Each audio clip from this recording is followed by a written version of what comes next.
I'm pleased to welcome Onnesha Roychoudhuri to Politics and Prose. Roychoudhuri is a Brooklyn-based writer, editor, and educator. Her work has appeared in publications such as Rolling Stone, N+1, Prospect, Salon, and Mother Jones. She also is the co-founder of Speech/Act, an organization working at the intersection of storytelling and social justice. In her first book, The Marginalized Majority, Roychoudhuri argues that the plurality of our identities is not only our greatest strength, but also the core of successful progressive change. Using examples from the civil rights movement to the Women's March, Roychoudhuri holds the myths about our disenfranchisement up to the light to reveal that we have far more power than we have been led to believe. Jessica Valenti, author of Sex Object, a memoir, writes, "The Marginalized Majority is a must-read for anyone who cares about progressive politics." Roychoudhuri weaves the personal and political together expertly. She's written a compelling and brilliant book that will help guide the way forward. Roychoudhuri will be in conversation tonight with Adele M, columnist for the American Prospect. Now please join me in welcoming Onnesha Roychoudhuri and Adele M.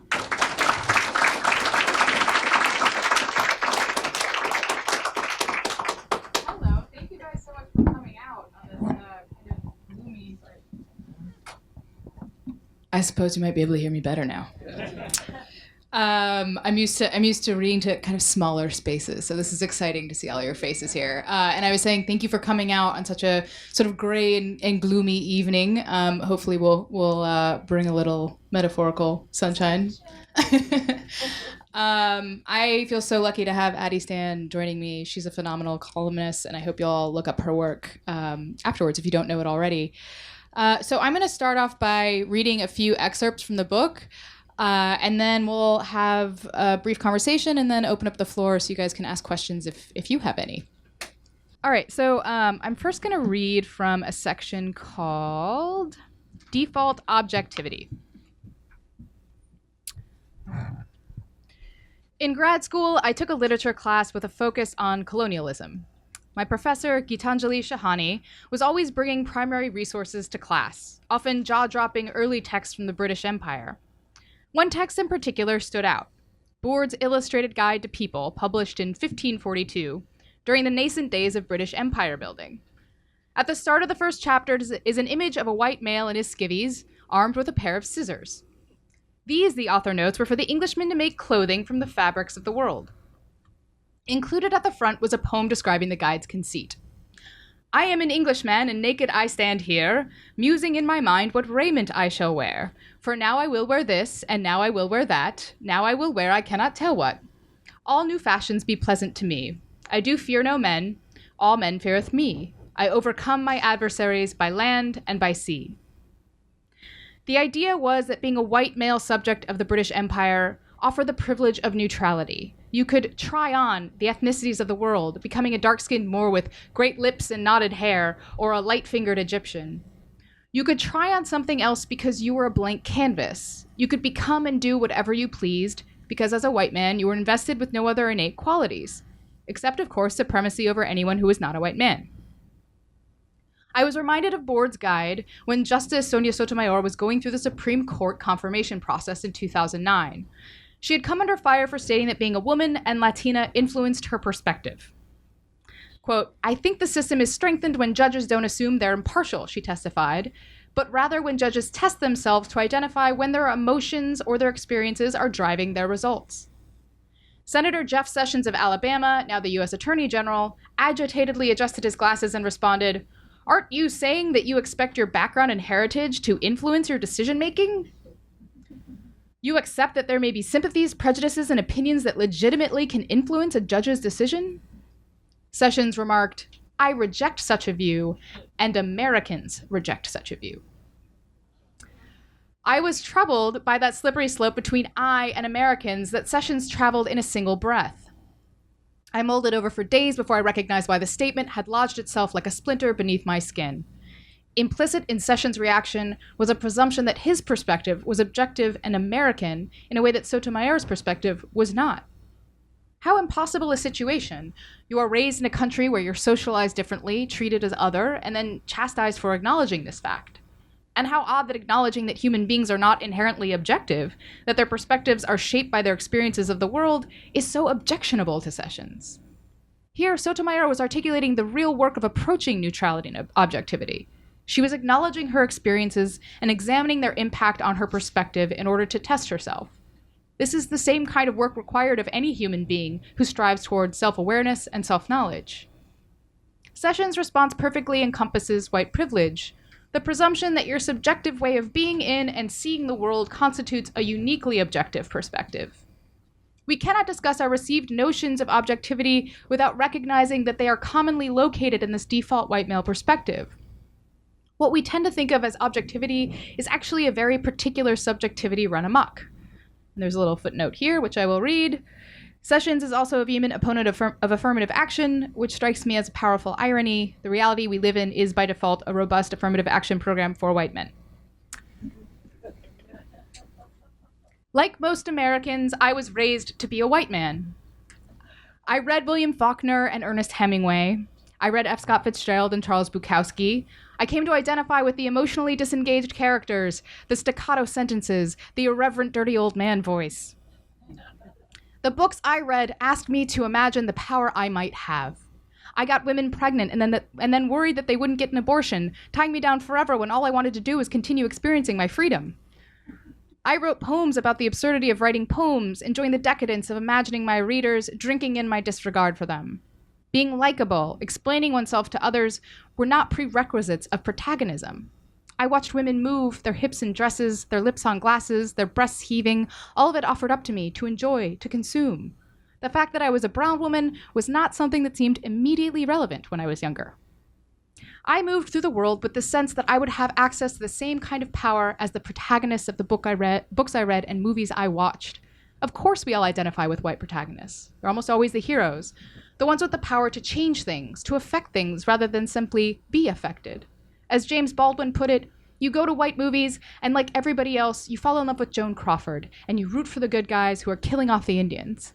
Comes as a great psychological collision when you realize all of these things are really metaphors for your oppression and will lead into a kind of psychological warfare in which you may perish. And whether it be because you are female, brown, queer, or in any other way visibly other from white, able-bodied, cisgender, heterosexual men, it feels like a kind of violence when you suddenly have to reckon with the differences of the body you're in.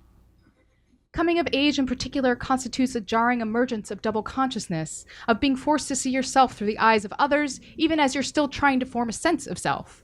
During a summer trip to Florida to visit relatives, my aunt poolside remarked upon my 14-year-old form in a bathing suit. When did you get breasts? How big are those things? I felt ashamed, and not just because my body was suddenly a spectacle. I already knew it was. How big are those things was precisely how I felt about the strange lumps of flesh that had sprouted from my body. They were separate from me. While I was deeply embarrassed by my aunt's commentary, there was an element of identification, of relating to her perspective. It seemed more of a farce to me that people could look at me and assume that this newly hatched female form was somehow me instead of something that had happened to me. And yet that is the presumption, that the general shape you come to take imbues you with certain female traits, to be accommodating, empathetic, emotional, sexual, but not too sexual. Our bodies become shorthand for a grab bag of assumptions, some of which we grow into, some of which we bristle against. My femaleness has always been something that seemed to fit me poorly, at turns an oversized garment I could not fill, or some skimpy rag out of which I spilled. I've already made a mistake by calling the femaleness mine. It's never felt like a thing I owned so much as a general shape I grew into that seemed to offer me up for public consumption. The phrase, gender is a construct, might strike some as academic claptrap, but ask any woman how they were treated before and after puberty, and you're well on your way to understanding not just the truth, but how fucked up that truth is. The extent to which the entire world and the way you must navigate it is irrevocably changed. Also at 14, I remember walking down the street with Kay and H, my closest friends, in the North Carolina college town where I grew up. We flinched when 3 men started catcalling us. Yeah, baby, look at that ass. I remember feeling bewildered and disarmed. Having a reputation as being the outspoken one, I felt vaguely responsible for doing something about it. But I did nothing. One of the most humiliating aspects of that moment was that in doing nothing, it felt like I had allowed them to do something to us. This is one of the most nefarious aspects of predatory behavior. It makes the target of the behavior feel complicit. You might be going about your business, and then someone who has more power than you demands engagement, the kind in which even your refusal does not always free you from, forcing you to play a part in a scene you had no interest in even auditioning for. A couple hours after the encounter with those men, my friends and I piled back into the car and started our drive home. That's when I spotted the men, still roving the sidewalk not far from where we'd encountered them. "Wait," I told H, who was driving. "Slow down." I rolled down the window, started shouting at them the very same things they had lobbed at us. "Yeah, baby, look at that ass." It was a humbling and educational moment because, of course, they loved it. I was startled in my naivete. I had turned the tables, but the tables had not turned. I didn't have the language for it then, but this was one of the first times I experienced how my words would always be shaped by my appearance, how they would be heard differently, how they would often weigh less, how the expectations of my femaleness would become a thing I would repeatedly have to explain, justify, respond to, and contradict. All right, I'm going to read a little bit from an earlier section, which is about the Women's March in DC. It's called Here We Are. The day after Donald Trump was sworn in as President of the United States, 500,000 people flooded the streets of Washington, D.C. I was there, scarf wrapped around my throat, a handful of cough drops wedged in the front pocket of my jeans. I was sick, but I didn't want to miss the Women's March, the first large-scale action planned in the wake of the election. I've always hated crowds, but a combination of righteous fury, and a nip of whiskey got me up to the task. There I was, shoulder to shoulder with a fierce array of chanters and sign holders. And that was just on the subway ride over to the rally. The trains were so packed with people that it took nearly 2 hours to get above ground. So many people crammed into such a small space seemed like a recipe for short tempers, but people were remarkably companionable, joining in choruses of Lean On Me while we waited for the subway doors to open, leading call and response chants as we moved slowly up the stairs, leading above ground. Throughout the day, the crowds continued marching down Independence and Constitution Avenues. Take a right up 14th or 10th Streets. Taking a right up 14th or 10th Streets brought another discovery. Some other throng of protesters, people packed as tightly in the streets as we had been in the subway cars that morning. At one point, I clambered atop a large concrete planter to get a better view of the crowd streaming through the streets, to have some sense of where it began and ended. All I could see were more people in more streets. We were everywhere. The question of what we were or were not accomplishing, parsed over and over again by news and opinion pieces leading up to the protests, had quieted in my mind. I had wondered that too, of course. Who were we all, and what did we all want? Like millions of other people in the United States and around the world, I felt a deep sense of panic after the election. I woke up and fell asleep with the question, what can we do, like a restless mantra, worrying my mind and tongue. But all of these questions were momentarily drowned out by the fact of what I was seeing.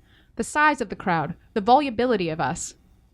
As we marched through the streets full of joy and outrage, it felt like we were cementing an obvious but vital recognition. I see you, I see us. After the shock of the election, the simple fact of so many of us being in the streets felt like a necessary salve. This is the start of something, I thought. We're making history. And we were. The Women's March was the largest single-day protest in U.S. history. D.C. had been expecting 200,000 people, but 500,000 showed up. Across the world, sister marches brought the number of protesters to 5 million. That evening, back at my friend's apartment, we turned on the TV. I was expecting the historical moment I had just experienced to be reflected on the news. Instead, there was Sean Spicer in his first appearance as press secretary. For minutes, Spicer went on a bizarre tirade, attacking the press for allegedly lying about the size of the crowds at Trump's inauguration, the day before, and detailing why they may have appeared smaller and less enthusiastic. Quote, "This was the first time in our nation's history that floor coverings had been used to protect the grass on the mall." I sat stupefied as Spicer went on and on about the same place in Washington that when I'd left it just moments before had still been crowded with throngs of protesters. And yet he made zero mention of the Women's March. Yet more disheartening than Spicer and the Trump administration ignoring the marches by pushing a false and distracting narrative was seeing how those on the left, and so many in the media, discounted the marches as well. I had followed the challenges that marked the birth of the Women's March. The original organizers, who were white, initially billed it as the, quote, Million Woman March, which understandably struck many as tone-deaf and co-optive since the Million Man March was organized and undertaken by black men. To the original organizers' credit, they renamed the event and welcomed veteran organizers of color on board, Linda Sarsour, Tamika Mallory, and Carmen Perez. Still, there were other bumps along the way. The confusion over whether the focus of the protest should be about Trump's election or on more specific issues like women's rights and immigrant rights. Then there was the conflict that emerged when some white women voiced their discomfort in response to the conversations about privilege that were burgeoning online, arguing that it was divisive and that we should come together as women, no matter our race, sexual orientation, or gender identity. All of this was on full display, since the protest from its very beginnings was organized online, starting with Facebook. Yet the organizers delivered, making it possible for 500,000 of us to gather in Washington, D.C., and millions more to follow suit around the world. The challenges and confusion that unfolded in the days leading up to the protest were covered by many news outlets and often used as fodder for justifying the conceit that protest doesn't accomplish anything. A sampling of headlines from the immediate lead up to and aftermath of the protests in Washington. Quote, "When protest fails," or "Why the Women's March on Washington has already failed," or "How the Women's March failed women." This all dovetailed quite nicely with statements from Trump's, quote, counselor to the president, Kellyanne Conway, who went on ABC News to tell Americans she didn't see the point of the protests. She also relished directing our attention to who wasn't in attendance, former President Barack Obama and Hillary Clinton, which was true. They weren't there. The lack of political figureheads was notable, leading many to ask whom we might turn to for guidance and leadership in the vacuum that opened up after the election, when both Obama and Clinton delivered conciliatory messages to the American people that we must peacefully accept Trump, that we must give him a fair chance. Yet a huge number of Americans refused to do this and made that known by marching in the streets. Some called it pointless, others called it democracy in action. I want to understand the distance between those two beliefs. And I think I'll stop there.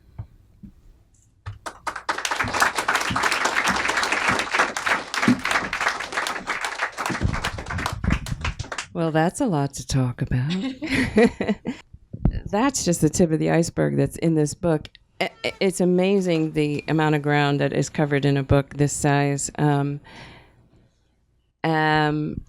amid these personal stories and chronicling big events with your journalist's eye, as you do, but bringing yourself to it, Onnesha also offers some really solid structural analysis of why we behave the way we do, why we feel so powerless, ways that we can feel less powerless.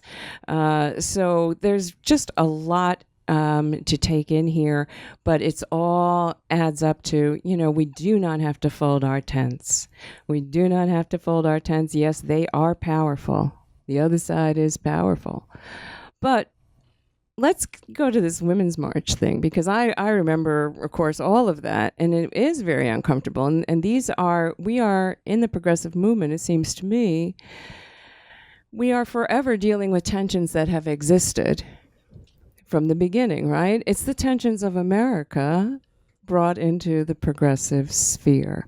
And so the very notion that some of the white women who were coming to the protest couldn't see the disparity and the difference between bringing one's, being part of a minority group and bringing your identity to your feminism. That seems to be something that we're still working with. And how do we keep doing that?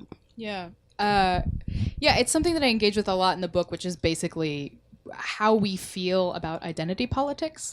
And I think this happens a lot anytime there's sort of a intense political moment on the left and progressives. We tend to get very frightened, often with good reason, and then get pushed back on our heels. And we're like, well, we gotta hunker down in order to survive this, and in the process of that, a lot of times this argument it's like a knee-jerk reaction argument that we have to put identity politics aside, that's the only way that we're going to unify.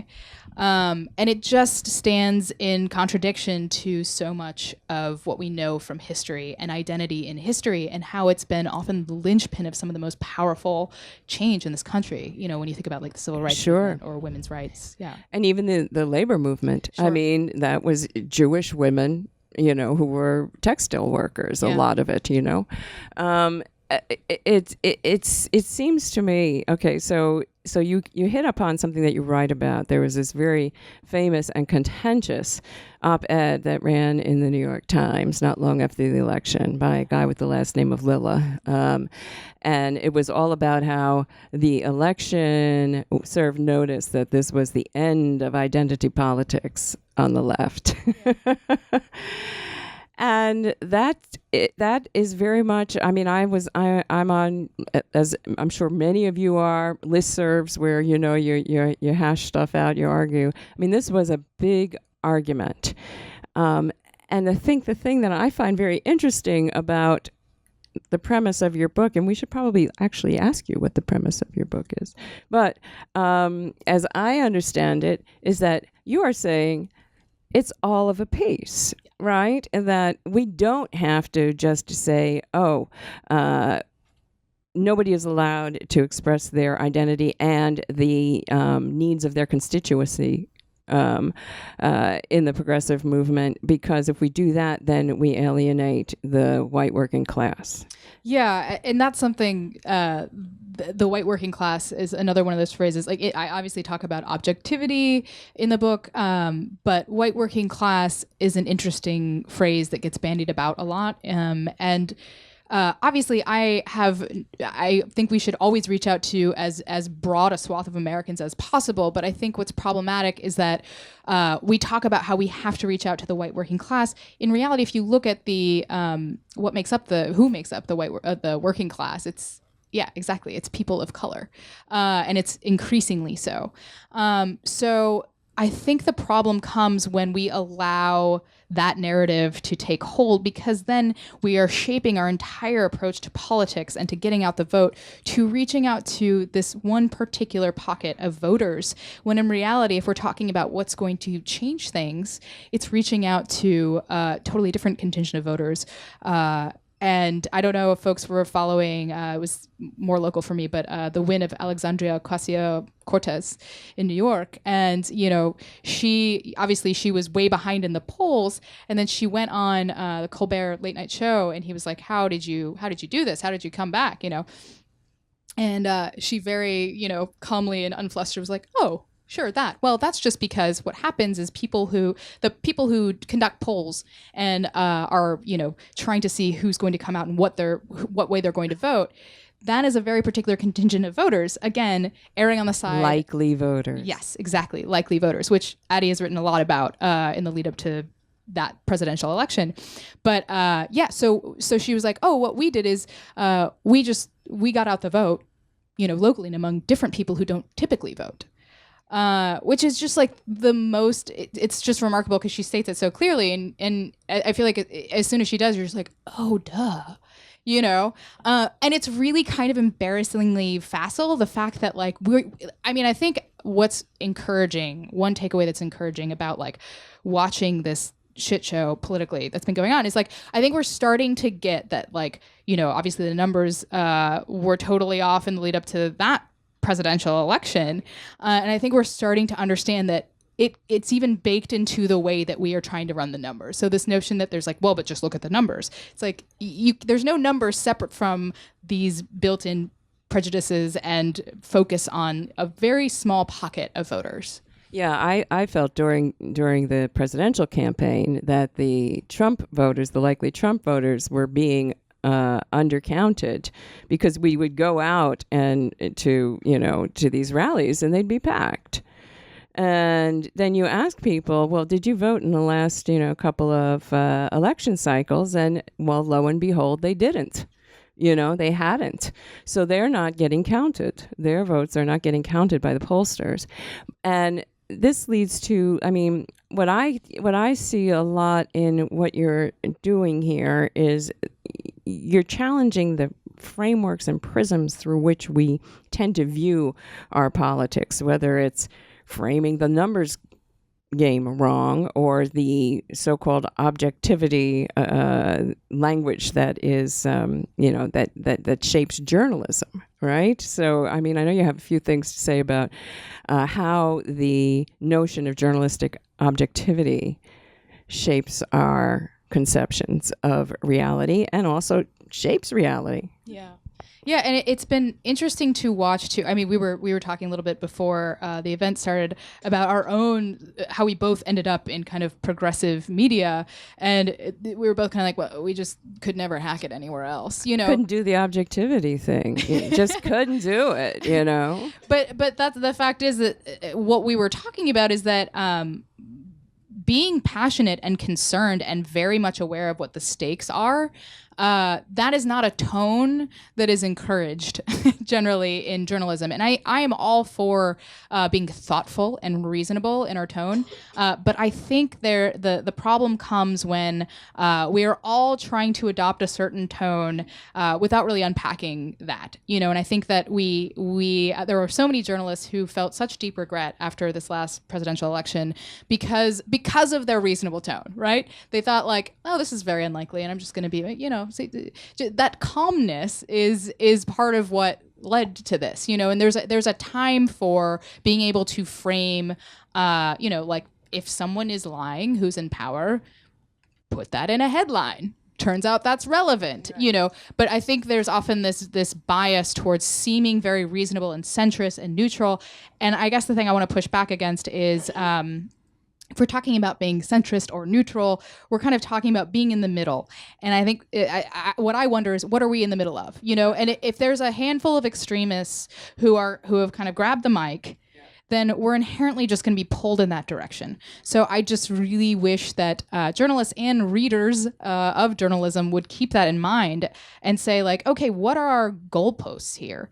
And I'm hoping that we can look, you know, bring these knowledge of past history. You know, this is certainly not the first power-hungry, you know, neo-autocrat, exactly. That's a perfect way to put it. Person who has come to power. So, you know, just being aware of that and moving those goalposts appropriately. Right. And the other piece of it is, you know, I mean, they teach us in Psychology 101 that human beings are incapable of objectivity, right? That our viewpoint is subjective from our, you know, viewed through the lens of our own experience. And then we grow up, and then, you know, in journalism ethics are telling you to be objective. And so what happens is there's a set of objective terms, objective sounding terms that are used with great repetition in mainstream journalism, but writing that is a human being with a subjective point of view.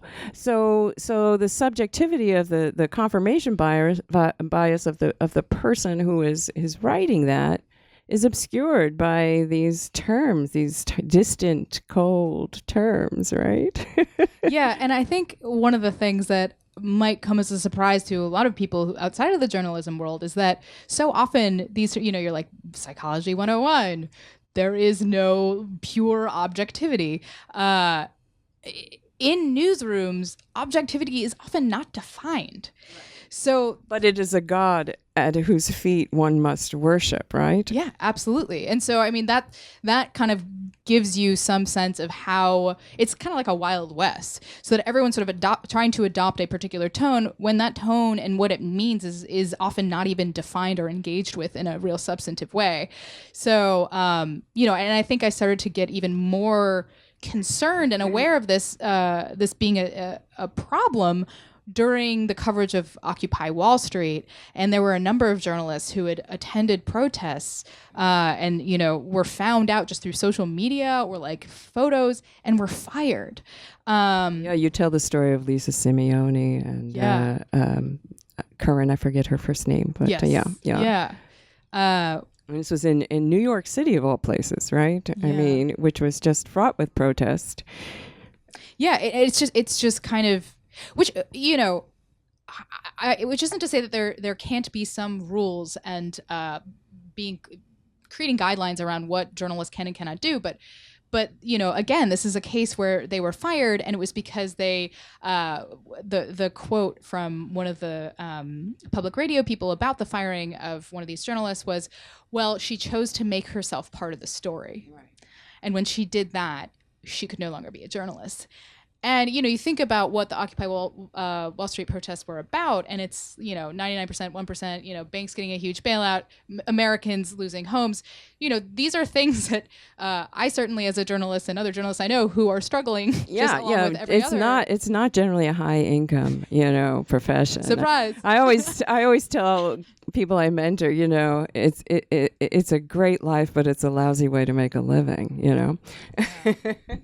Yeah, so to me, it was like, well, wasn't she already part of the story by dint of the fact of being a citizen, And it's an interesting question, like, what does it mean when your sort of responsibilities as a citizen seem to be at odds with apparently your responsibilities as a journalist?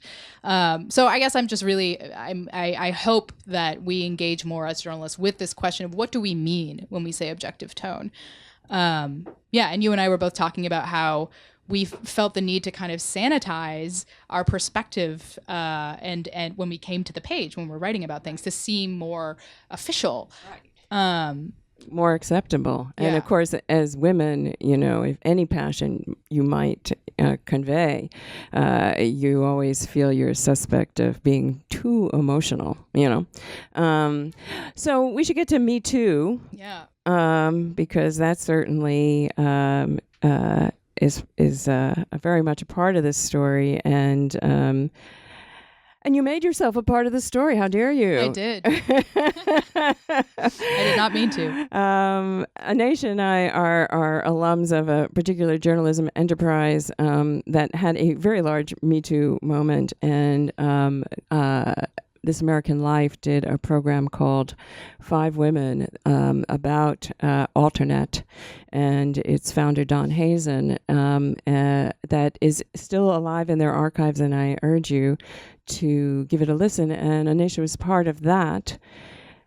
And it seems to have led you to an analysis of how you even conduct your politics and how you conduct yourself in the profession that you've chose. Yeah. Well, something interesting that I'd like to point out is that, Addie and I were having this conversation right before coming up here, and we were talking about how even among like the sort of most fierce and progressive women we know, when it comes to these kinds of issues of, pointing out inappropriate behavior, we're so often such cowards. And we both were like, she was like, I kind of feel bad for that guy who was ousted from Alternate. And I was like, me too. Yeah. That's like the different part of the Me Too movement. Right, it's like, right. Me too. I feel weird about it. Yeah. I mean, I pulled this quote out of Onnesha's book here that you're all going to buy, right? Because it's really a brilliant book. And she says, we remain friends with our victimizers without taking them to task. And I think that's probably true of every single person who's ever, been in a power imbalance situation and suffered in it. Yeah. So I mean, this was literally happening. The incident at Alternate. As I was working on the book, and I was already writing about the Me Too movement, just because it seemed like such a fantastic example of how, again, this sort of term that I use, the marginalized majority, it's like women were very organically uniting and able to create real substantive change, which was kind of a remarkable thing to see happening. And then in the midst of writing about this, a few former colleagues of mine from Alternate started this conversation by email. And, at first it was just kind of like, well, a reporter reached out to me. I'm thinking about talking to them, but I'm not sure. Again, everyone's very apprehensive, especially also like not only as just women in this particular power dynamic, but as journalists, there's that strong aversion to, being a part of the story. Right. And what happened is we, kind of as the conversation developed more and more, a handful of us went, we went public with it, and then This American Life ran that story, and he ended up resigning, which is not something we called for. It just happened. Right.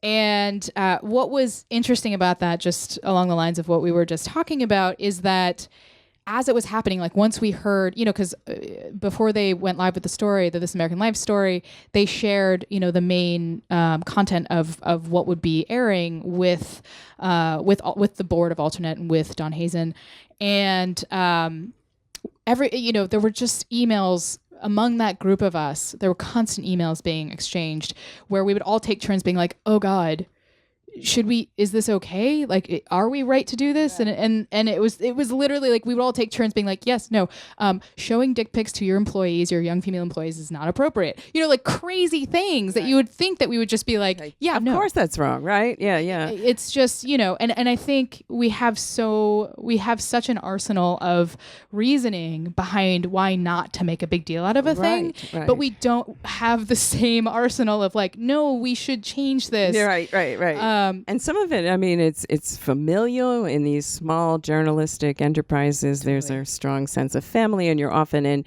spaces that would be that are more intimate than they would be in, a larger enterprise. You're going into people's homes, all that kind of stuff. So, so there's all that sort of, telling on mommy or daddy kind of feeling to it, and there's also just being a woman and feeling like, oh, this guy worked so hard for this, and now I'm going to wreck it for him. Right. He comes from a different generation, and and this is true. All of this is true. And he gave so many of us who were starting out such a great opportunity. Fantastic. Yeah. And I like, we need to be able to hold the nuance of that. Right. He did those things, but also he was doing all this other completely inappropriate behavior. And his inability to sort of reckon with that and respond to that in a way that was... How incongruent it was with the politics we were all, espousing to. Yeah. And if you listen to the This American Life story, there's kind of an amazing moment where one of the women who tells her story is confronted by him yelling at her, "I'm the most feminist man you know." Which is dark and funny, but I've heard him say that. I mean, he has said that to me. Yeah. And like completely unsurprising to so many people who are in, I think, the move in the progressive realm. It's like there are always those people, right? But what I take from that experience, I see how I think I see how you looked at what happened in that moment and sort of applied it to the broader politics, and that it somehow helped inform you of a path forward. Yeah. I mean, I think, and the attendant challenges of accepting our power too, right? Because the fact is, we were powerful without even completely meaning to be, right? All we had done is share our stories, recognize that this really was quite bad, and then agreed to speak to a reporter who had approached some of us. And I think what came out of that was, again, just this grasping at accepting, and when he decided to leave, I remember intellectually I understood it. I was like, oh, yes, that makes sense. Like point A to point B, right? Coming forward about this, revealing the allegations, then he left, right? But emotionally, I did not have the skills to process it. Yeah, I felt really uncomfortable about it. Yeah. I really did. Yeah. But it's true, and I think that there is a real parallel with my broader sense of things. So I guess I should explain who the marginalized majority is. Yes. We are the 70%, by the way. Right. Yeah. So, I mean, it's basically, I'm describing historically marginalized Americans, which would be, queer people of color, immigrants, but also progressive white Americans who are our allies. We are the majority. And it's, I think, a really important point that needs to be reiterated, and that hopefully we can find some solace in. Obviously, there's work to be done, right? Like what unites us, and a lot of that is real substantive policy issues like affordable healthcare, education. There are things which the vast majority of Americans are completely united on, but we don't really currently have a lot of political leadership who's speaking to that. And I think we're in that moment now where we're starting to see certain politicians who are able to speak to that, like Ocasio-Cortez, who are just stating very clearly what I think is that we should be able to deliver on America's promises. Right. And I think the other piece of the Ocasio-Cortez victory that is important is not only were her voters not counted, but she asked for their votes, right? I mean, she turned out the vote. And we keep assuming that the only electorate that the liberal/progressive side has is the one that's always been voting for Democrats. Now, there's a whole lot of people who don't turn out at all. And why would you say that is? Yeah, because they're not being spoken to. Right. They're not being, what their concerns aren't being spoken to. And I think even those of us who are politically aware and who do vote regularly have that same experience of not feeling like our concerns and our needs are being addressed in a clear way. And it's really frustrating. I think that's a large one of the larger impetuses that led me to write this book is that right after the election, I feel like we were just snowed over with all of these headlines around how America's never been more divided. We've never been more divided, and I feel like that it makes us feel like, oh my God, Americans, we're divided between each other.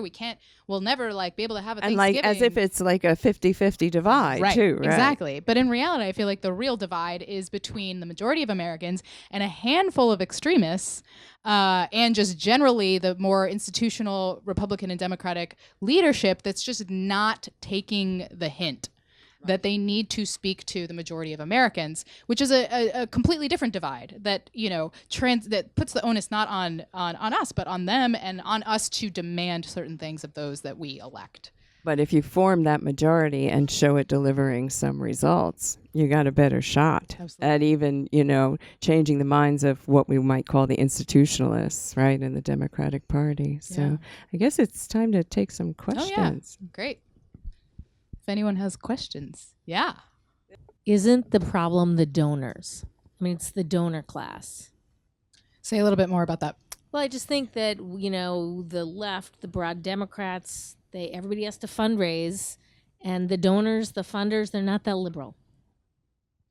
Yeah, I mean, there's definitely, yes, money in politics is a whole other book that many people have written. But yeah, absolutely, it's a huge problem. I think what's interesting is how we're seeing, if you look at Bernie Sanders or again Ocasio-Cortez, there's a lot of progressive money out there. We're just not that smart about using it, which again, it's sort of like following the narrative, right? Like if we can alter how we think about who we're actually trying to connect with, the money will follow. There's a great book by Steve Phillips called Brown is the New White. And if any of you are like, I really need the hard facts and the graphs. I've got hard facts in this book, but if you really want a lot of graphs and things like that, he does a fantastic job of basically showing how this sort of institutional stubbornness around where we put our money when we're trying to get out the vote, it's just not going to the right places. Right. And I, if I may, I think another thing is, I that was Liz Rose who just stepped up to the mic, and I take your point. I really take your point because the right has been building an infrastructure with their dough, and they've got lots of dough for the last 40 years. And, a lot of my work was covering the building of that infrastructure and despairing of a lack of a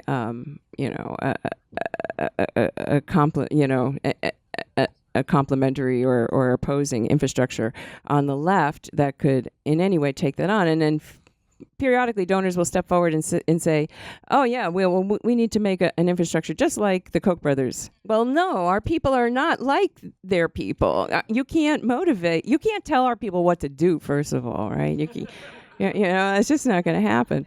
So I'm wondering if we don't need to build our own infrastructure in a sense if we just build hubs where we come together, right?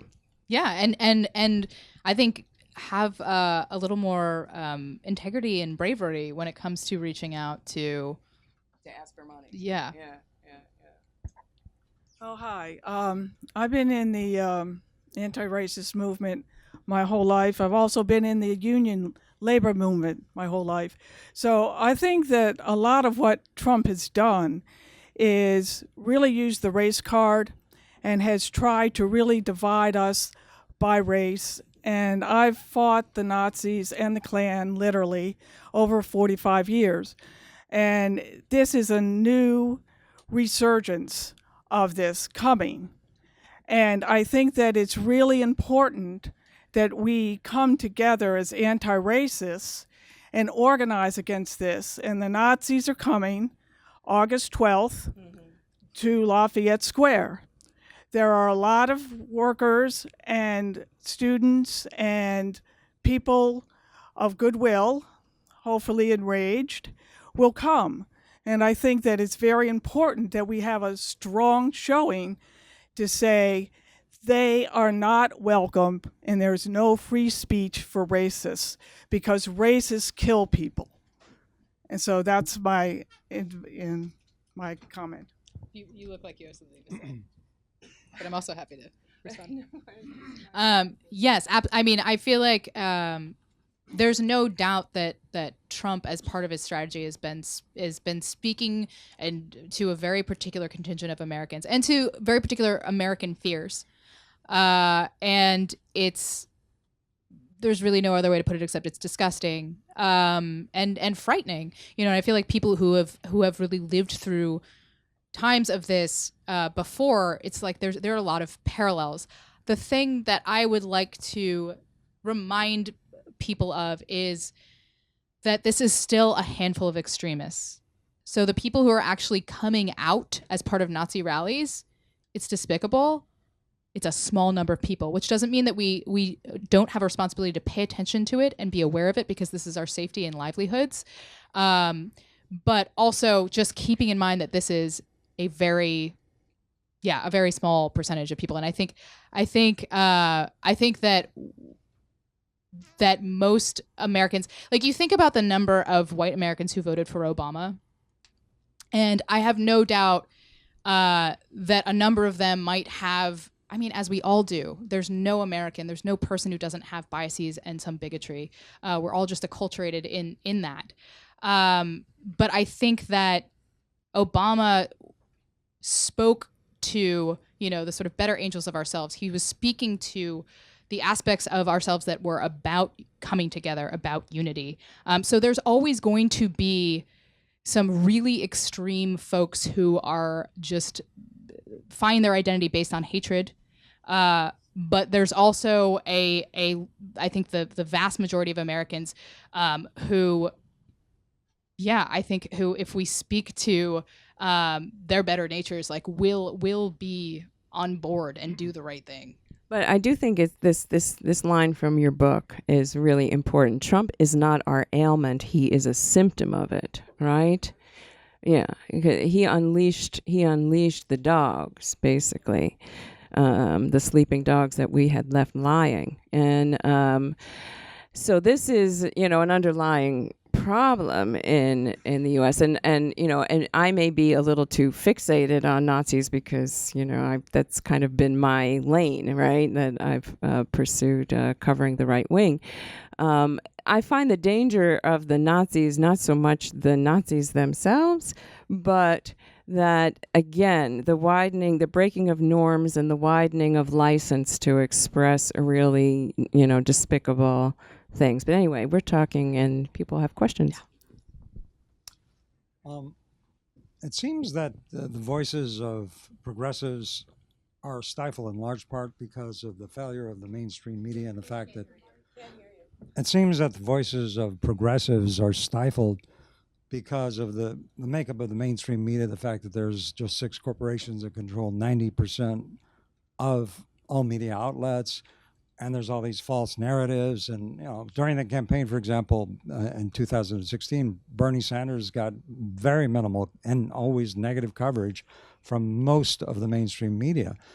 And it seems to me now that there's a story brewing where Julian Assange is going to be forced out of the Ecuadorian embassy and probably brought here to face trial. It seems like this would be a good galvanizing point to rally around the fact that this guy who represents a free media and a cornerstone of our democracy is actually being prosecuted.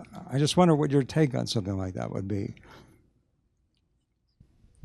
Oh, wow. Julian freaking Assange.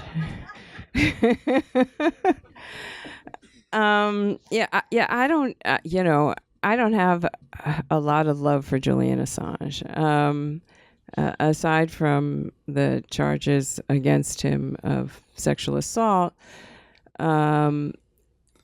Well, I mean, those charges have been dropped. They have been dropped. That But doesn't he's mean it does. That symbolic doesn't of the- mean it didn't happen. And aside from that, I mean, WikiLeaks was the happy repository of material that was purloined by a foreign adversary, Russia. We have seen the authoritarian bent of Donald Trump and his inability to say anything negative about Vladimir Putin. And so, Assange is a real mixed bag. Now, do I have respect for the concept of WikiLeaks? Indeed, I do. There's definitely a need to have a place to put documents that whistleblowers come up with. However, I do not see Julian Assange as any kind of rallying point in the progressive movement because, progressive women, a lot of progressive women are not. That's just going to be very divisive. Yeah. Yeah, problematic poster boy, I think. But I mean, there are so many ways that to support progressive and independent media. Subscribing and donating to different publications. Yeah, you know which ones. Yeah. You know what you read. Yeah. We tend to go on the internet and get what we can for free, but people need some money, and you can always donate aside from the subscription, right? Yeah. Yeah. Exactly. And the other thing is, I think and this is a lot of what the feeling I get reading your book is that it becomes so easy for us to accept these structural inequalities as tropes for why we can't succeed at what we want to do, right? We're very smart, creative people. I mean, we are the DIY people, right? I mean, we know ways of communicating beyond these corporate mass media infrastructures. I mean, you talk a lot about the need to just know people and get involved. And if you look at what's going on in the labor unions right now after the Janus decision, which is devastating to public sector unions, the path to survival that the unions are plotting out are the one-to-one conversation. It's the one-to-one conversation. It's not the big protest. It's not the signing of cards. It is the one-to-one conversation that you have with your coworkers to try to keep them in the fold. And that's how we need to move as well, I believe. And I think you illustrate that beautifully. Yeah, absolutely. And also, while I'm talking about how we are, if you think of us as having these collective interests, we are the majority. There's also the reality that I dig into here about like our history of protest and how, the sort of textbook version that we get is like, oh, there was a giant protest and then things changed. And oftentimes it's the smaller. Occupy fizzled. Yeah, exactly. But like ACT UP, in the 80s was an organization that had a monumental effect on medications for HIV/AIDS folks and like just generally destigmatizing homosexuality. And we're talking about just protests that were from like a handful of people, 50 to 5,000. I mean, sometimes they were larger, but just really people who were just committed. They were like, I'm passionate about this. I'm going to keep going out. And that's often what affects change. Okay. Hi. Firstly, I just want to say thank you for writing this book. I feel like for a lot of women of color, it's really important to see this kind of work. Is this better? Okay, cool. So I've been looking a lot at what's happening with immigration right now, and I hear within the progressive movement a lot of misinformation about what is happening, and I think about what is like in the marginalized majority. You'd see the vast people are actually immigrants. So I'm trying to understand like how can we really build that intersectional solidarity within immigrants to really stand out and like bridge that gap, because right now we see a lot of people who are dominating the progressive spaces not really speaking on the experiences of the most effective. And I work with immigrants specifically trying to get them more politically engaged, and what I see is there's just such a gap between leading the being aware of our oppression, but also leading the movement for change. Yeah, that's God, that's so vital. I think the fact that you are talking about that and the work that you're doing is really important in and of itself. And one of the things that's been really encouraging to me is watching friends and colleagues who weren't necessarily that politically aware or engaged starting to join like these local Indivisible groups. And those kinds of, again, like Addie was talking about one-on-one, like being parts of those smaller scale discussions has a profound ripple effect. And alters how other people are conceiving of and processing that. I mean, it's always going to be hard, especially if you're talking about immigrants who might fear being deported. There's so much legitimate fear around that. So I feel like connecting with organizations that are already doing a lot of organizing around immigrant rights is really important. And I don't know, but it might be possible to get someone from a more entrenched movement to come speak to the people you work with, to educate them about, you know, what are the stakes? Is this a risk I'm willing to take? What ways can I get involved that still feel safe? Because there is such a need for that, but there is like real fear. I don't know if you have anything else to add. Well, no, I mean, I just think that's a great idea because there are sort of, you know, long-standing Latina groups that probably could, you know, have a lot of information and a lot of knowledge and a lot of wisdom to offer immigrant groups that came later, right? And also, I mean, once you start that cross-pollination, as you say, it really is one-to-one. It's amazing what can happen. I was listening to an NPR story about, and I can't remember either candidate's name. There's a district in Massachusetts that's about to have an Ocasio moment. Yeah.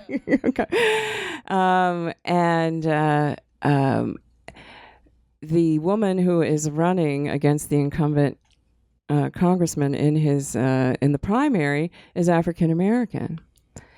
And they were interviewing people who had shown up for one of her events, and you know, the leader of the Chinese Neighborhood Association is a woman, and she's saying, "Well, I'm here because I'm a woman of color, and she's a woman of color," and you see it happening sort of organically once you have candidates who are speaking to the concerns of the communities that they represent. Yeah. So as a liberal Democrat, I've been very concerned that we don't have a big enough vision of what we're standing for. That to me is far more compelling than what we're against, and our Democratic lawmakers are against Republicans, against Trump, but that's not galvanizing. Plus the fact we have a plethora of diverse issues we're all passionate about. But as you say, we're the majority. And unless we have a big enough vision that we're standing for, I don't see how we're going to really be united and be the power that we can be. Yeah, that's not a question, but a fantastic statement that I completely agree with. So what's the answer? well, I mean, obviously, I think the answer is what we're seeing, which is that the few politicians who are speaking to a vision, who are saying, I don't understand why in a wealthy country such as ours, we don't all just have healthcare and access to education. That is a powerful reframing that sounds like the most obvious basic thing, but we have such a reluctance among so much leadership to speak assertively and clearly. Right. And I think it is unfortunately on us as everyday Americans to think about that and hold that in mind. How can we, and a lot of what my book engages with is how do we bring ourselves, I think we've been taught that political, personal, very separate things. And even though the personal is political is an adage that we're all familiar with, it's like this hollow cliche that I don't think is actively a way in which we think about our lives. But well, we recycle. But yeah, I mean, when we're talking about not being able to afford rent or losing our homes because of, you know, the housing crisis and mortgages, and like these are profoundly political things, but we're often taught to just keep those things to ourselves.